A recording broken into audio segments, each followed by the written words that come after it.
Haryana HCS की preparation कर रहे सभी छात्रों को, सभी स्टूडेंट्स को, सभी एस्पिरेंट्स को चेतन भारत लर्निंग की तरफ से नमस्कार, आदाब, सत श्री अकाल, हेलो एंड जय हिंद। पिछली बार का जो रिजल्ट आया है वो हमारे स्टूडेंट्स का बहुत अच्छा आया और हम उम्मीद करते हैं कि इस बार पिछली बार से भी अच्छा हम परफॉर्म करेंगे। हमारे लिए भी बहुत ज़्यादा इनकरेजमेंट वाली बात थी कि more than 70 students eventually got through the HCS exam. उनका फाइनल लिस्ट में नाम आया, उनकी अब ज्वाइनिंग्स भी हो गई हैं और 22 से ज़्यादा स्टूडेंट्स जो हैं वो एग्जीक्यूटिव ब्रांच के लिए सेलेक्ट हुए। तो आई होप टुगेदर आप पूरी मेहनत कीजिए, हम आपको बेस्ट कंटेंट देंगे। जो एचसीएस के प्रीलिम्स और मेंस दोनों को ध्यान में रख के हमने बनाया है उसको बेस्ट तरीके से आप तक प्रोवाइड करेंगे, नोट्स आपको दिए जाएंगे। तो मुझे लगता है कि आपकी मेहनत और हमारी मेंटरशिप, हमारी गाइडेंस इस बार भी हरियाणा एचसीएस में अच्छा रंग लाएगी।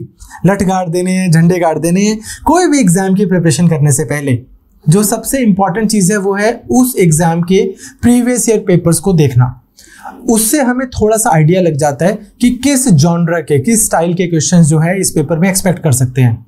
ऑल्दो नॉर्मली ऐसा देखा जाता है कि जब हम सिविल सर्विसेज की बात करें, चाहे वो स्टेट सर्विसेज की बात है या फिर यूपीएससी की बात करें, तो ट्रेंड से डिफ्लेक्ट होना एक कॉमनैलिटी है। आम तौर पर ऐसा हो जाता है कि एक तरीके के क्वेश्चंस आ रहे हैं और नेक्स्ट एग्जाम में वो पैटर्न पूरा चेंज हो गया। फिर भी होता क्या है कि जब हमने पास्ट ईयर पेपर किया होता है अच्छे से, और या मतलब अच्छे से इन द सेंस कि उनको समझा होता है और हमने फिर अच्छे से प्रिपरेशन की होती है, तो अगर तो पैटर्न तरीके से एग्जाम आए तो हम वेल प्रिपेयर्ड हैं। अगर पैटर्न तरीके से ना भी एग्जाम आए, बहुत ज़्यादा पेपर का पैटर्न या उसका स्टाइल या उसका डिफिकल्टी लेवल एकदम से चेंज हो गया, तो हमें पता होता है कि यार एक सेकेंड, इस तरह का पेपर आता नहीं था, ये पेपर का स्टाइल चेंज हुआ है, इस वजह से इस पेपर को मैं ध्यान से करूं क्योंकि पैटर्न या स्टाइल सिर्फ मेरे लिए थोड़ी चेंज हुआ है। अगर डिफिकल्टी लेवल बहुत ज़्यादा हाई हुआ है तो सिर्फ मेरे लिए थोड़ी हुआ है। नेगेटिव मार्किंग होती है सिविल सर्विसेज के एग्जाम में। तो होता है क्या है कि आपको पता होता है कि यार अगर ये एचपीएससी ने गूगली डाली है तो सबके लिए डाली है। तो आप, आई होप आप समझ पा रहे हो कि मेरा पॉइंट क्या है कि हम पास्ट ईयर पेपर्स को पढ़ते हुए, उनको हमें एक एक क्वेश्चन को सॉल्व नहीं करना है, पर पास्ट ईयर पेपर्स को पढ़ते हुए हमें पता होता है कि यार ये एक लेवल है, इससे 4 लेवल ऊपर 4 लेवल नीचे हम तैयारी करके जाएंगे तो हम ठीक रह जाएंगे। नहीं तो ऐसा होता है कि पेपर किसी और दिशा में, हम किसी और डायरेक्शन में प्रिपरेशन कर रहे हैं। So that is the significance of past year papers. Having said that, अगर हम हरियाणा की बात करें तो यहाँ पर पास्ट 10 ईयर पेपर्स कोई सेंस नहीं बनाते हैं, क्योंकि अगर आप देखोगे 2013 या उसके बाद तो चलो कई साल पेपर भी नहीं हुआ, पर अगर आप उस समय के पेपर्स की बात करोगे तो जो जिस तरह के क्वेश्चंस पूछे जाते थे वो तब ऑल टुगेदर पूछे ही नहीं जाते हैं। सिर्फ हरियाणा में नहीं, चाहे आप पंजाब पीसीएस की बात करें, यूपी पीसीएस की बात करें, उत्तराखंड की, हिमाचल की, तो 2016, 17, 18 के बाद में एक ड्रास्टिक डिफरेंस आया है सभी स्टेट बोर्ड्स में भी। वो क्या है कि पेपर जो है उसमें ये नहीं है कि कहीं से भी कुछ भी पूछ लिया, चीज़ें वही पूछी जा रही है जो एक पढ़े लिखे बच्चे को पता होनी चाहिए। फर्क क्या है? इनफैक्ट मैं आपको ये बोलना चाहूंगा कि चीजें वही ये भी पूछ रहे हैं जो यूपीएससी पूछ रही है। डिफरेंस क्या है? यूपीएससी उसी टॉपिक के ऊपर बहुत डिफिकल्ट क्वेश्चन पूछ रही है और ये उस टॉपिक के ऊपर थोड़ा सीधा क्वेश्चन पूछ रहे हैं। फॉर एग्जाम्पल, रजिया सुल्तान के ऊपर क्वेश्चन हिस्ट्री में यूपीएससी बहुत टेक्निकल, बहुत डिफिकल्ट पूछ सकती है। On the other hand Haryana का एचसीएस एग्जाम है तो आपको सिंपल क्वेश्चन आया कि रजिया सुल्तान का असैसिनेशन कहां पर हुआ था, कैथल, पानीपत, सोनीपत, गुड़गांव कहां पर हुआ था। You understand? बट क्वेश्चन किस चीज के ऊपर आया? क्वेश्चन रजिया सुल्तान के ऊपर आया। ये नहीं है कि उन्होंने इतिहास में से कोई ऐसा कैरेक्टर उठा लिया, हिस्ट्री में से कोई ऐसा कैरेक्टर पिक कर लिया जिसमें हमें लग रहा है कि यार ले ये कहां से पूछ लिया। सिमिलरली क्वेश्चन आपको आए हैं बजट के ऊपर, क्वेश्चन आए आपको स्टैंडर्ड चीज़ों के ऊपर। तो मेरा कहने का भाव ये है, अगर आप पैटर्न चेक करेंगे इंक्रीजिंगली स्टैंडर्ड टॉपिक्स पे एवरेज लेवल के क्वेश्चंस वो आ रहे हैं स्टेट सर्विसेज में, स्टैंडर्ड टॉपिक्स पे हाई डिफिकल्टी, हाई कॉम्प्लेक्सिटी वाले क्वेश्चन जो हैं वो आ रहे हैं यूपीएससी में। तो 2014 का पेपर है वो तो बस मैं आपको सिर्फ दिखाने के लिए कि पहले किस तरह का पेपर आता था उसके लिए मैं आपसे डिस्कस कर रहा हूँ। जैसे ये था, हर समाधान is a centralised public grievance redressal and monitoring system of Haryana, it was launched on. अब 16, 18, 19, 18 इस तरह की हमें डेट्स दी हुई थी, तो हमें प्रिसाइज डेट्स जाननी जरूरी नहीं है। नॉनदलेस ये 2013 की बात है। इस तरह के क्वेश्चन अब ना के बराबर हो गए हैं। दूसरी चीज, HARIS provide information relating to, ये है वो क्वेश्चन जो अभी भी आ सकता है। इस तरह के क्वेश्चन अगर सरकार ने कोई अभी हरियाणा सरकार ने अगर कोई अभी कोई इनिशिएटिव स्टार्ट किया है वो एज इट इज हमें आ सकता है। तो जैसे ये था registration of properties and land link to mutation and jamabandis, issuance of copy of registered deeds, biometric and photograph of sub registrar along with buyer and seller introduce to bring greater transparency and none of the above. अब हमें ये question important नहीं है, पर हमें ये समझ आ गया कि अगर हरियाणा शहरी विकास जो ये परिषद HSVP है ये हो गया, या फिर हरियाणा के और भी जितने विभाग हैं, यदि वो कोई बहुत अच्छा इनिशिएटिव लेके आते हैं या कोई बहुत अच्छी स्कीम लेके आते हैं जिससे हरियाणा में नॉर्मल कवरेज में है, तो वो हमें तैयार कर लेनी चाहिए। उसके क्वेश्चंस आ सकते हैं, आते रहते हैं। तो ये हम आपको अच्छे से हरियाणा के लास्ट 1 साल के करंट अफेयर्स इंपॉर्टेंट चीजें करवाएंगे इस मॉड्यूल में। फिर देखिए, Haryana state labour policy came into existence in 2004, 5, 6, 7। Again इस तरह के क्वेश्चंस अब नहीं आते हैं, 2013 का है, तो क्वेश्चन से भी हमें समझना है। नेक्स्ट है Haryana dairy development cooperative federation limited registered under blah blah blah act came into existence on. होता क्या है ना बच्चे, आप एक चीज समझो, जो डेट्स वाले क्वेश्चन होते हैं ना कि 1 अप्रैल 75, 2 अप्रैल 75, 3 अप्रैल 75, 4 अप्रैल 75, if we want to prepare for HCS हमें इस तरह के क्वेश्चंस की तैयारी करने की जरूरत नहीं है। एग्जाम में प्रीलिम्स में 2 क्वेश्चन अगर ऐसे आ भी गए, वैसे तो अब आते ही नहीं है, अगर हम पिछले 2 साल के भी मैं आपको अभी क्वेश्चन दिखाता हूँ, आते ही नहीं है, पर अगर आ गए तो हम छोड़ देंगे। ये वाले पेपर्स क्वेश्चंस की तैयारी करनी है उन बच्चों को जो ग्राम सचिवालय की तैयारियां कर रहे हैं या उस लेवल की पेपर्स की तैयारियां कर रहे हैं। हमारे पास अगर इतना ही टाइम है कि हमें एक एक फैक्ट रटना है, तो इतना ही टाइम है तो हम थोड़ी मेंस की तैयारी कर लें, इतना ही टाइम है तो हम थोड़े से और MCQs प्रैक्टिस कर लें। बिकॉज इस लेवल के क्वेश्चंस का, इस टाइप के क्वेश्चंस का कोई एंड है नहीं, और सिविल सर्विसेज में 100 में से 2 या 3 क्वेश्चन ऐसे मैक्सिमम आएंगे। हमें ज्यादा ट्राई करना है कॉन्सेप्चुअल अंडरस्टैंडिंग की तरफ। तो उसमें क्या है, अगर तो कोई क्वेश्चन ऐसा हो जाए, जैसे मैं आपको एग्जांपल बताता हूं, आपको क्वेश्चन आ जाए कि 42nd constitutional amendment was brought by Indira Gandhi in 1960s की कोई डेट दे दी, 70s की कोई डेट दे दी, 80s की कोई डेट दे दी, 90s की कोई डेट दे दी। अब यहाँ पे ना आपने लॉजिक लगाना है, अगर बाई चांस आपको पता भी ना हो। वैसे तो ये बहुत सिंपल क्वेश्चन है कि हाँ यार ये जो है 70s की डेट का इसका राइट होना चाहिए। मैं डेट्स के क्वेश्चंस को कैसे टैकल करना है वो आपको बता रहा हूँ। बट अगर आपको उन्होंने दे दिया 14 अप्रैल 1976, 15 अप्रैल 1976, 16 अप्रैल 1976 या 17 अप्रैल 1976, ये बताओ जी इनमें से किस डेट पे ये आया, या नन ऑफ द अबव, इसमें से बताओ किस डेट के ऊपर 42nd अमेंडमेंट आई थी। इस तरह के क्वेश्चंस की हम सिविल सर्विसेज की में तैयारी नहीं करेंगे, ना अपने को जरूरत है, और आपने बिल्कुल धड़ल्ले से कॉन्फिडेंटली पेपर देने जाना है। ये पेपर्स, ये क्वेश्चन जो 2 आएंगे, इसके बेस पे कोई पास नहीं होता, इसके बेस पे कोई फेल नहीं होता। ये बस इन्होंने डाले हैं ताकि बच्चे इनकरेक्ट क्वेश्चन करें और अपनी नेगेटिव मार्किंग करवाएं। नेक्स्ट देखो, dairy cooperatives in Haryana works as per the following 3 tier system: milk producers cooperative society at village level, societies at block level, union milk unions at district level and state dairy federation at state level. तो again इस तरह के questions अपने को आज भी आते हैं, ये हमने तैयार करना है। तो अगर हरियाणा में कोई बॉडी है, फॉर एग्जांपल हरियाणा की जो मंडियां हैं ये किस तरह से ऑपरेट करती हैं, किस किस के अंडर आती हैं, मंडी बोर्ड के अंदर कौन कौन सी 10 पोस्ट हैं जो हमें इंपॉर्टेंट है, जो हमें पता होनी चाहिए, और इसी तरह के और कितने सारे बोर्ड्स हैं, इनके ऊपर हमें क्वेश्चन अभी भी आ सकता है, हम आपको डिटेल में अच्छे से करवाएंगे। फिर नेक्स्ट क्वेश्चन आता है, स्टेट गवर्नमेंट ऑफ हरियाणा ने 5 मई 2013 को शिशु सेतु कार्ड बनाए। इनका पर्पस क्या है? एक ये पर्पस, एक ये पर्पस, एक ये पर्पस, एक ये पर्पस, कि बच्चे कार्ड जो हैं बच्चों के रिपोर्ट कार्ड का भी काम करेंगे। ये जो कार्ड है ये टीचर्स को और स्टूडेंट्स को अपडेट करेंगे कि वो कैसा परफॉर्म कर रहे हैं, इंडिविजुअल अटेंशन मिलेगी कार्ड के through and blah blah blah. Again इस तरह के क्वेश्चन हमें अब समझ आ गया कि हाँ, अगर हरियाणा की कोई स्कीम है, चाहे वो एजुकेशन से रिलेटेड है, हेल्थ से रिलेटेड है, डेयरी से रिलेटेड है, इलेक्ट्रिसिटी से रिलेटेड है, या फिर जैसे अभी हमने किया था ये लैंड HSVP या Hooda, Haryana urban development authority, इनसे रिलेटेड है, तो ये चीजें हमें अच्छे से तैयार करनी है। नेक्स्ट आता है, Haryana state board of technical education has been constituted by the government of Haryana. इनमें से कौन सी नोटिफिकेशन के through Haryana state board of technical education बना था? कोई जरूरत नहीं है ऐसी चीज याद करने की, बस पिछले 8 महीने में अगर कुछ ऐसा हुआ है, कोई बोर्ड बना है नया हरियाणा में, या कोई नया नई कोई डेवलपमेंट हुई है वो हम करेंगे अच्छे से, बट एक एक डिपार्टमेंट एक एक महकमा हरियाणा का उठा के रटने की जरूरत नहीं है कि ये कब बना था वो कब बना था। तो अब देखो आप 2013 के बाद में पेपर हुआ 19 में, जो 19 का पेपर है उसका ड्रास्टिक डिफरेंस आपको दिखेगा। पहली चीज, अब ये हरियाणा की बेसिक पॉलिटी इन्होंने पूछी, how many districts, sub divisions and tehsils are there in Haryana. ये क्वेश्चन आपका वैसे ही बहुत आराम से ब्रेक हो जाता है, क्योंकि डिस्ट्रिक्ट्स तो है वो तो सबको पता ही है, अगर मान लो डिविजन्स या सब डिविजन्स ना भी पता हो। इनफैक्ट मैं आपको एक बात बताता हूँ, इस बार जो हरियाणा HCS के जो स्टूडेंट्स थे, तो रैंक 1 से लेकर और 3 and 7 and 10 और पता नहीं कितने बच्चों के हमने इंटरव्यूज लिए, मॉक इंटरव्यूज लिए। हमने तकरीबन हर स्टूडेंट से ये पूछा कि हरियाणा में सब डिविजन्स कितने हैं, और इतने सारे स्टूडेंट्स जो फाइनली सेलेक्ट भी हो गए उनको भी ये आंसर जो था वो बोलते थे I am sorry sir I can not recall.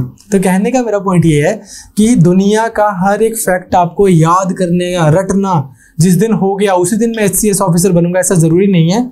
जो सबको आता है हमें वो आता हो, और ऑफ कोर्स मतलब सब डिवीजन तो आपको पता होनी चाहिए, तो बहुत बेसिक फैक्ट है, बट मैं वैसे बता रहा हूँ कि जो सबको आता है हमें वो पता हो, और जो पेपर में एग्जाम वर्दी है हमें वो पता हो। पर ये नहीं कि इतनी मोटी मोटी आप हरियाणा जीके की किताबें उठा के बैठे हो कि जी मैंने तो HCS का पेपर भरा है, उसका कोई मतलब नहीं है। Similarly next question, what percentage of Haryana is officially recognised as being under forest cover. तो ये भी हम आपको डिटेल में करवाएंगे, तब का आंसर था 3.59%।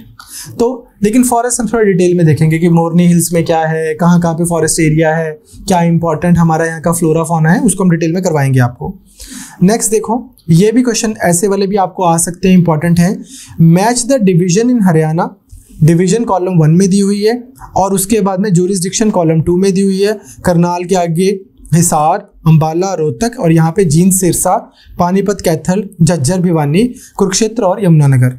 तो जींद, सिरसा इसके ऊपर किसकी ज्यूरिसडिक्शन है, पानीपत और कैथल के ऊपर किसकी ज्यूरिसडिक्शन है, झज्जर और भिवानी पे किसकी ज्यूरिसडिक्शन है, और कुरुक्षेत्र और यमुनानगर पे किसकी ज्यूरिसडिक्शन है, ये अपने को मैच करना था। हम आपकी 5-6 क्लासेस लेंगे जिसमें हम आपको हरियाणा की पब्लिक एडमिनिस्ट्रेशन बहुत डिटेल में करवाएंगे। कौन कौन सी हरियाणा में ऐसी जगहें हैं जो रिसेंटली कमिश्नरेट बनी है, कौन कौन से एरिया पे कौन कौन से उसकी डिवीजन की ज्यूरिसडिक्शन है, कितनी डिविजन्स हैं, किस डिस्ट्रिक्ट का नेबरिंग डिस्ट्रिक्ट कौन सी है, हम आपको बहुत डिटेल में वो करवाएंगे। तो उसके बेसिस पे क्वेश्चन आपको बहुत आराम से पेपर में सॉल्व हो जाएगा। फिर वो क्वेश्चन जो मैं आपसे डिस्कस ही कर रहा था कि where was Razia Sultana defeated and assassinated. तो आप देखो, क्या मैं अभी तक जो मैंने क्वेश्चन डिस्कस किए हैं उनको देखकर ये अंदाजा लगा सकता हूँ कि हरियाणा की जो सरकारी स्कीम्स हैं उसमें से क्वेश्चन आ रहे हैं, बिल्कुल लगा सकता हूँ। हरियाणा के जो डिपार्टमेंट्स हैं उसमें से क्वेश्चन आ रहे हैं, बिल्कुल लगा सकता हूँ। हरियाणा की जो पब्लिक एडमिनिस्ट्रेशन का स्ट्रक्चर है कि डिविजन्स कितनी हैं, वो ज्यूरिसडिक्शन किसकी है, सब डिविजन्स कितनी है, पब्लिक एडमिनिस्ट्रेशन पे क्वेश्चन आ रहे हैं, बिल्कुल अंदाजा लगा सकता हूँ। अब ये क्वेश्चन पढ़ के क्या मैं ये अंदाजा लगा सकता हूँ कि हरियाणा की हिस्ट्री पे भी क्वेश्चन आ रहे हैं कि रजिया सुल्तान का कहाँ डिफीट हुई थी, पलवल, पानीपत, झज्जर, कैथल। अब ऑफ कोर्स मैंने स्क्रीन पे आंसर भी दिखाई रखे हैं, इसलिए मैं आपको आंसर्स बता नहीं रहा हूँ। तो ऑफ कोर्स आपको ये समझना है कि हमें हरियाणा की हिस्ट्री भी अच्छे से करनी है, और आपकी स्टार्टिंग हम हरियाणा की हिस्ट्री से ही करेंगे। फिर आप देखो, हरियाणा शहरी विकास प्राधिकरण HSVP, इसके कितने ऑफिसेज हैं, कितने जोनल ऑफिसेज हैं, कितने स्टेट ऑफिसर्स हैं, उसमें कितने असिस्टेंट ऑफिसर्स हैं। तो आपको पता है HSVP के आजकल चीफ एडमिनिस्ट्रेटर हैं यहीं पे पंचकुला में, IAS ऑफिसर हैं श्री अजीत बालाजी जोशी जी। और आप भी जब HCS ऑफिसर बनोगे तो यहाँ पर आप पोस्टेड होगे, बहुत अच्छी पोस्टिंग मानी जाती है, इसमें आपको बहुत कुछ काम करने का मौका मिलता है। तो स्टेट ऑफिसर जो हैं वो भी HCS ऑफिसर लगते हैं। तो अपने को बताना है कि यहाँ पर कितने इनके जोनल ऑफिसर्स हैं, कितने स्टेट ऑफिसर्स हैं, कितने जो हैं वो असिस्टेंट ऑफिसर्स हैं। बड़ा अच्छा क्वेश्चन है ये, हम आपको इस तरह की चीज़ें करवाएंगे। अब आप दोबारा देखो, तो आप देख पा रहे हो ना कि डिपार्टमेंट्स की पब्लिक एडमिनिस्ट्रेशन पे क्वेश्चन आ रहा है। फिर historical grand trunk road does not pass through which of the following districts in Haryana. One more thing that I've noticed with so many students इतने सारे हमें मिलते हैं जिनका किसी का पेपर 2 नंबर से रह गया, किसी का 1 नंबर से रह गया, और कम से कम 4-5 ऐसे क्वेश्चन होते हैं जहां पे बोलते हैं सर मैंने ना इनकरेक्ट पूछा था, मेरे को लगा करेक्ट पूछा है, डज नॉट पूछा था, मैं जल्दी में पढ़ा नहीं, मुझे लगा डज पूछा है। तो इस तरह की चीज़ों को अपने को ख्याल में रखना है। बट अगेन ये भी हम आपको बहुत अच्छे से करवाएंगे कि GT रोड जो है यहाँ पर कुरुक्षेत्र, अंबाला, पानीपत से पास होती है, रोहतक से नहीं होती, तो वो सारा का सारा हम इसका हाईवेज जो है हरियाणा से जो पास हो रहे हैं, हरियाणा की जो ज्योग्राफी है इन जनरल, वो तो हम आपसे वैसे ही बहुत डिस्कस करेंगे डिटेल में। तो हमारे एक स्टूडेंट से इस बार उसके हरियाणा पब्लिक सर्विस कमीशन के एक्चुअल इंटरव्यू में भी पूछा गया था। उससे पूछा कि जी आप कहाँ से आए हो, उसने बोला मैं भिवानी से आया हूँ। तो उनको पूछा कि भिवानी से अभी आप पंचकुला आए हो तो रास्ते में कौन कौन से एरियाज आए, तो अपने को एटलीस्ट रूट्स, रोड्स ये सब पता हो, NH51 क्या है, कौन सी रोड कहाँ से कहाँ जा रही है, तो अपने को अच्छे से इसको पढ़ना है। ठीक है जी, चलो अब जो इस बार पेपर हुआ था उसमें हरियाणा से रिलेटेड क्या पूछा गया। तो ड्यूरिंग द एंशिएंट पीरियड, पुरातन समय में अगर हम बात करें तो हरियाणा रीजन का क्या नाम था, ब्रह्मव्रत, आर्यव्रत, ब्रह्मतेज, क्या नाम था, तो इस तरह से सारे नाम थे।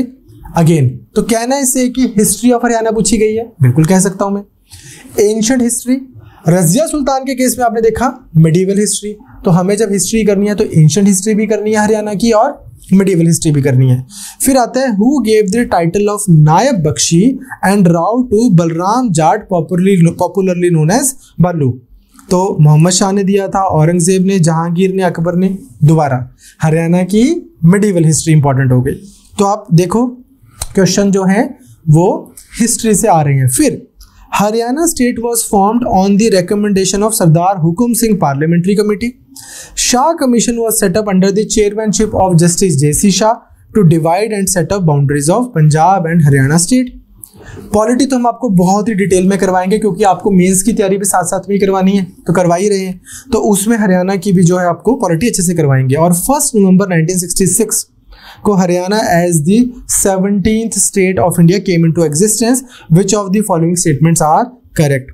ये बच्चे अपने को बहुत ध्यान से पढ़ना है कि करेक्ट पूछा है कि इनकरेक्ट पूछा है। तो ऑफ कोर्स आंसर इसका इतना इंपॉर्टेंट नहीं है, वो तो हम आपसे डिस्कस करेंगे मॉड्यूल में, पर आपको सिर्फ आज के पास्ट क्वेश्चन से ये डिसर्न करना है, ये अंदाजा लगाना है, ये अनुमान लगाना है कि किस जोन के क्वेश्चन आ रहे हैं, किस तरह के क्वेश्चन आ रहे हैं। तो हरियाणा की पॉलिटिक्स, हरियाणा की एडमिनिस्ट्रेशन, हरियाणा का फॉरेस्ट कवर, हरियाणा के डिपार्टमेंट्स, हरियाणा की हिस्ट्री कौन सी, एंशिएंट, मेडिवल, और जो अभी पेपर हुआ वो भी देख लेते हैं कि एंशिएंट, मिडिवल और मॉडर्न हिस्ट्री भी हरियाणा की आ सकती है। सर छोटू राम जी के ऊपर भी क्वेश्चन आया था, तो कैसे देखो। अगला क्वेश्चन है NDRI पे। NDRI कहाँ है, करनाल में।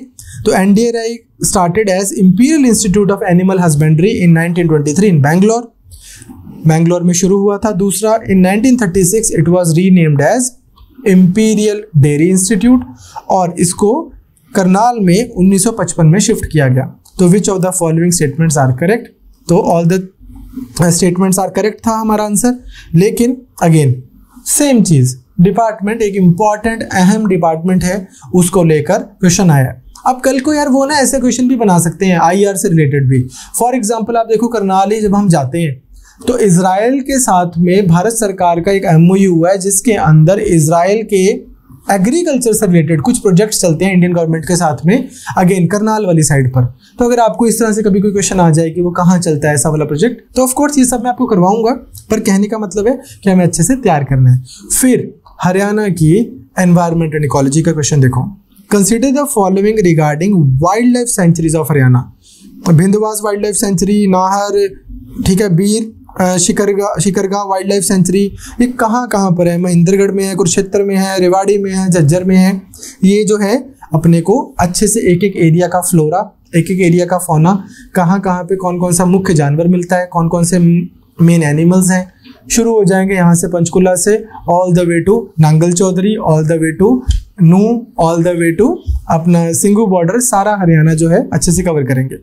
तो कहाँ कहाँ पर कौन सी वाइल्ड लाइफ सेंचुरी है, कहाँ कहाँ पर कौन सा अगर कोई से इम्पॉर्टेंट कोई और साइट है, जैसे लेक्स हैं तो लेक्स बहुत इंपॉर्टेंट है हरियाणा की, तो उसको डिटेल में करेंगे। बर्ड्स बहुत इंपॉर्टेंट है। आप देखो ना जितने भी हरियाणा एडमिनिस्ट्रेशन के जो ये इसको क्या बोलते हैं, जो ये साइट्स होती हैं हॉस्पिटैलिटी वाली, तो उन सब के नाम आप देखोगे, किसी का नाम रेड बिशप के नाम पे रखा है, किसी का किसी बर्ड्स के नाम पे इन्होंने हरियाणा वालों ने नाम रखे हुए हैं। जो भी सरकारी जो बड़े बड़े वो गेस्ट हाउस टाइप है, तो हमें बर्ड्स हरियाणा के अच्छे से पता हो, उसको करेंगे अच्छे से। तो अगेन नेक्स्ट आता है, which of the following statements are true. Haryana was the first state in the country to achieve 100% rural electrification in 1970 itself. Haryana में कहते हैं 1970 में सारे गांव जो हैं बिजली के साथ में जुड़ गए थे। अब इसका मतलब ये नहीं है कि हरियाणा में 1970 में ही कोई ऐसा घर नहीं था जिसके साथ बिजली नहीं, इलेक्ट्रिसिटी का कनेक्शन नहीं था। ऐसे तो आज से कुछ साल पहले ही मैंने हरियाणा के कुछ ऐसे भी एरियाज देखे हैं, आपको लगता है झारखंड में भी वाला हाल बना रखा है कि इतनी भी वहाँ पर डेवलपमेंट नहीं हुई, बट गांव को तो जोड़ दिया इलेक्ट्रिसिटी के साथ में। बात ये हो रही है, अब गांव के अंदर हो सकता है कि 4 लोगों के घर तक बिजली ना पहुंची हो। फिर Haryana is the sole holder of country's rock salt resources. फिर मेरा पानी मेरी विरासत स्कीम ऑफ हरियाणा, ये क्या करना चाहती है, हरियाणा के फार्मर्स का जो फोकस है उसको चावलों से हटाकर किस तरफ लेके जाना चाहते हैं, जहां पे कम पानी यूज हो, ऐसे वाली खेती की तरफ। आपको पता है, आपको इकोनॉमी में हम करवाएंगे कि कैसे भारतीय सरकार जो है उसकी व्हीट और राइस को लेकर ओपन एंडेड प्रोक्योरमेंट पॉलिसी है। जितना मर्जी चावल लगाओ, जितना मर्जी व्हीट उगाओ, और नहीं कुछ होगा तो सरकार तो आपसे प्रोक्योर कर ही लेगी। इस वजह से पंजाब हरियाणा के जो फार्मर्स हैं उनका भी रुझान हो जाता है इस तरफ की, यार यही उगाते हैं, एक सिक्योरिटी है, पता नहीं मंडी में बिके ना बिके। बट उसका दुष्परिणाम क्या है, उसके साइड इफेक्ट्स क्या हैं, that because of this thing ये एरिया जिसमें बहुत ज़्यादा पानी नहीं भी है वहाँ पर भी अब हम पैडी उगाते हैं, उसकी वजह से पानी जो है ट्यूबवेल से बाहर निकाला जाता है और वाटर लेवल नीचे जा रहे हैं, और पानी के साथ में बहुत सारे टॉक्सिन्स भी बाहर आ रहे हैं। तो इसलिए सरकारें ऐसी स्कीम्स लेके आ रही हैं जिससे हम डाइवर्सिफाई करें हमारी एग्रीकल्चर को। एंड अंडर मारा गाँव जगमग गाँव more than 5,000 villages in Haryana have been provided with 24-hour power supply। तो ये आपको मारा गाँव जगमग गाँव ये स्कीम पता हो, मेरा पानी मेरी विरासत स्कीम पता हो, और पिछले 1-2 साल की जो हरियाणा सरकार की स्कीम्स हैं ये पता हो, ये हम सब आपको करवाएंगे। एज ए सेड कि आज का जो लेक्चर है ये आपको कुछ सिर्फ समझाने के लिए है कि जब आप खुद भी न्यूज़पेपर पढ़ रहे हो, जब आप खुद भी तैयारी कर रहे हो सारा दिन, तो किस चीज़ों का अपने को ध्यान रखना है। आपने अखबार खोला, आपको लगा अच्छा हाँ ये हरियाणा सरकार की एक स्कीम है, इसको मैं इसकी डिटेल्स कर लेता हूँ। हाँ, हरियाणा में 4 लोगों ने मान लो किसी 2 बंदों को मार दिया, 2 ने 3 को मार दिया, कहीं पे कोई थोड़ा बहुत किसी की गाड़ी पलट गई, किसी कुछ हो गया, ये सब अपने को नहीं पढ़ना न्यूज़पेपर में, अपने काम का नहीं है। दुर्भाग्यपूर्ण चीज़ है, वो होना नहीं चाहिए। मेरा मतलब आप मतलब उल्टा मत निकालना, मेरा मतलब है इस एग्जाम के पॉइंट ऑफ व्यू से हमारे काम की चीज़ नहीं है। पेट्रोल के रेट 1 रुपया बढ़ गया, कम हो गया, 4 रुपये बढ़ गए, 4 रुपये कम हो गए, ये अपने काम की चीज़ नहीं है। पेपर में कुछ कोई नहीं पूछेगा इसको, कहाँ पे 4 लोगों ने धरना दे दिया, कहाँ पे 10 लोगों ने कोई हाईवे जाम कर दिया, कोई नहीं पूछेगा आपसे पेपर में। आपको देख रहे हैं जैसे अभी ई टेंडरिंग का इशू चल रहा था हरियाणा का फार्मिंग वाला, उसको अपने को समझना है कि क्या स्कीम है, हरियाणा की स्कीम्स अपने को समझनी है। अगर से हरियाणा शहरी जो ये विकास वाला जो है ये हुड्डा जिसको हम बोलते थे, अगर वो हाउसिंग बोर्ड को अपने अंडर मर्ज कर रहे हैं, ये एक चीज़ है जो अपने को पता हो कि क्यों हो रही है, कैसे हो रही है, क्या स्कीम है, कब से हो रही है, उस तरह से हमने तैयारी करनी है। तो आज के बच्चे मेरी जो वीडियो है इसका मकसद आप समझो कि हमें पता तो कि अगले 2 महीने प्रीलिम्स के लिए और उसके बाद मेंस के लिए हमने हरियाणा को तैयार किस तरह से करना है। तो पॉलिटी तैयार करेंगे हरियाणा की, जो पब्लिक एडमिनिस्ट्रेशन है, डिपार्टमेंट्स तैयार करेंगे, हिस्ट्री तैयार करेंगे, स्कीम्स तैयार करेंगे, ज्योग्राफी तैयार करेंगे, एनवायरनमेंट तैयार करेंगे। फिर हरियाणा का बजट, राघव सर आपके साथ बहुत डिटेल में हरियाणा का बजट डिस्कस करेंगे। ये देखो हरियाणा के बजट से सीधा सीधा क्वेश्चन आया कि consider the following from Haryana budget. Revenue deficit जो है हमारा वो FRBM एक्ट के हिसाब से हम उसको नीचे ले आए। FRBM एक्ट क्या है, रेवेन्यू डेफिसिट क्या है, ये हम आपको इकोनॉमी क्लासेस में बहुत डिटेल में करवाएंगे, अच्छे से समझाएंगे, क्योंकि एक दिन आपको मेंस भी लिखना है और ये स्टेटमेंट सही है कि नहीं है वो अब जो लेटेस्ट बजट आएगा उस हिसाब से हम आपको अगेन बजट भी हरियाणा का अच्छे से डिस्कस करेंगे। Fiscal deficit has been projected at 2.98% of gross state GDP in BE 2023। तो अगेन ये जो है debt to GDP ratio is below 25%। बहुत अच्छा क्वेश्चन है, बहुत। अगर यहाँ पे मैं सारी चीजें स्टेट की हटा के इंडिया के बजट पे एग्जैक्टली सेम क्वेश्चन बना दूं तो यूपीएससी में आ सकता है। अच्छा क्वेश्चन है ये। 47 existing budgetary demands for grant have been consolidated into 29 budgetary demands for grant.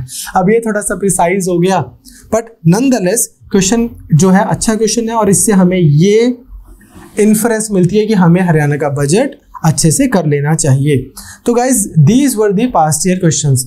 तो अब आप देखो कि इस तरह के क्वेश्चन हमें आ रहे हैं। और भी क्वेश्चन आए हैं सर, छोटू राम के ऊपर भी क्वेश्चन था एक कि वो किस कॉलेज में पढ़े, और इस तरह के और भी क्वेश्चन थे जिनको हम अच्छे से करेंगे। अब नाउ दैट यू अंडरस्टैंड कि किस तरह के क्वेश्चन आ रहे हैं, हम स्टार्ट कर रहे हैं आपको हरियाणा हिस्ट्री से, जिसमें जो पहला लेक्चर जो आपका लेक्चर होगा उसमें हम करेंगे हरियाणा की प्री हिस्ट्री। अगर आप देखोगे तो हरियाणा में पिंजौर से लेकर और रोहतक तक, सिरसा वाली जो एरिया है इधर भी, सिरसा हिसार वाले एरिया में प्री हिस्टोरिक साइट्स भी बहुत सारे ऐसे वाले हैंड एक्स वगैरह मिले हैं जो इंडस वैली सिविलाइजेशन से भी पुराने बताए जा रहे हैं। फिर हरियाणा में इंडस वैली सिविलाइजेशन की तो बहुत सारी साइट्स हैं ही। इनफैक्ट आज जब बात चल रही है तो मैं आपको एक बात बताता हूँ, आपने हड़प्पन सिविलाइजेशन का नाम सुना होगा। हड़प्पन सिविलाइजेशन का नाम हड़प्पन सिविलाइजेशन ही क्यों है, उसका रीज़न भी यही है। हुआ क्या कि इन्होंने ना जी साइट्स खोजनी शुरू की। जब इन्होंने साइट्स खोजनी शुरू की तो इनको लगा कि अच्छा यहाँ से सिंधु नदी निकलती थी और नदी के साइड पे हमें बहुत सारे शहर मिल रहे हैं। तो आप एस्टिमेट लगा रहे हो कि अच्छा thousands of years ago India में यहाँ पर एक बहुत अर्बन साइट हुआ करती थी, एक बहुत अर्बन सिविलाइजेशन, एक सभ्यता हुआ करती थी। नाम दे दिया इंडस वैली सिविलाइजेशन। ठीक है जी। अब जब खुदाई करते गए तो फिर थोड़ी सी साइट्स और मिलने लगी, पाकिस्तान वाले एरिया में भी मिलने लगी और इधर राजस्थान वाले एरिया में भी मिलने लगे। तो बोलते कि यार अब ये तो एरिया जो है इनका तो इंडस रिवर से लेना देना नहीं है, तो बहुत दूर है, तो अब इसको इंडस सिविलाइजेशन क्यों बोला जाए। तो किसी ने बोला कि काम करते हैं सप्त सिंधु सभ्यता नाम दे देते हैं। सप्त सिंधु सभ्यता में क्या होगा कि इधर के भी हो गए उधर के भी हो गए। बड़ी कंट्रोवर्सी। फिर हरियाणा से साइट्स मिलनी शुरू होगी बनावली वगैरह से।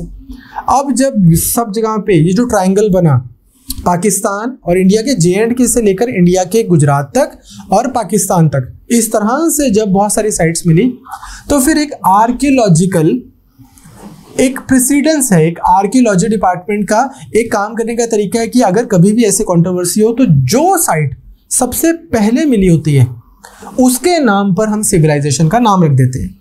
तो इस वजह से इन्होंने बोला कि चलो इसको हम हड़प्पन सिविलाइजेशन का नाम देते हैं। तो इसके नाम को लेके, ओरिजिन को लेके भी कंट्रोवर्सी है, और भी कंट्रोवर्सी है इंडस वैली सिविलाइजेशन को लेकर, पर मैं आपको अभी बस क्विकली नाम के डिस्कस कर रहा हूँ।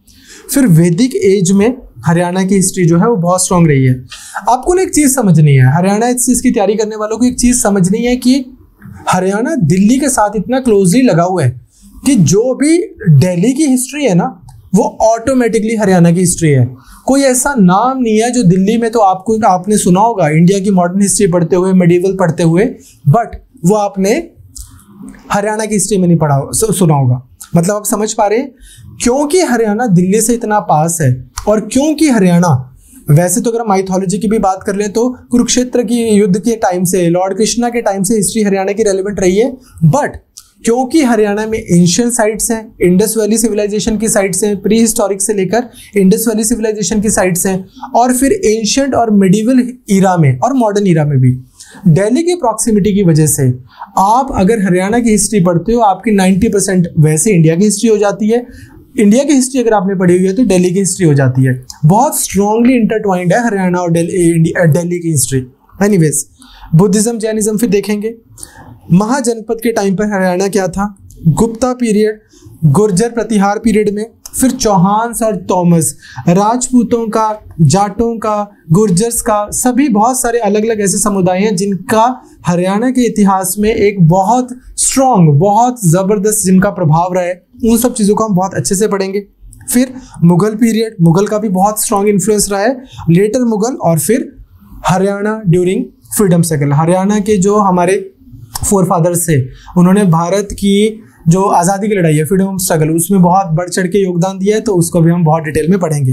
तो आपकी जो क्लासेस शुरू हो रही हैं वो हो रही हैं हरियाणा जीके में हिस्ट्री से। पहले हम कुछ दिनों में स्टैटिक खत्म करेंगे, उसके बाद हम आपको हरियाणा के करंट अफेयर्स और हरियाणा की स्कीम्स करवाएंगे। इसके बाहर मुझे लगता है कि आपको हरियाणा कुछ भी करने की ज़रूरत नहीं है। तो यही है, अगर आप हमारे साथ जुड़े हुए हैं तो बहुत अच्छी बात है, आप प्रॉपर प्रिपरेशन करें। एज आई सेड की पिछली बार हमने 70, अब की बार 70 पार हुआ था पिछली बार, तो पिछली बार हमने 70 से ज़्यादा स्टूडेंट्स जो हैं वो हमारे साथ जुड़े हुए क्लियर हुए हैं। इस बार 100 पोस्टें कर दी गई हैं 95 से बढ़ाकर। ट्राई करते हैं इस बार सेंचुरी बनाने की। आप हमारे साथ जुड़े, अच्छे से तैयारी करें।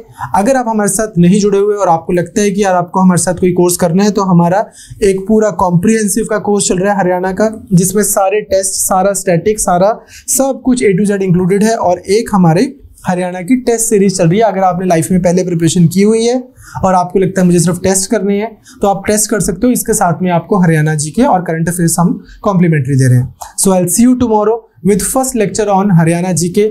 All the best guys, take care.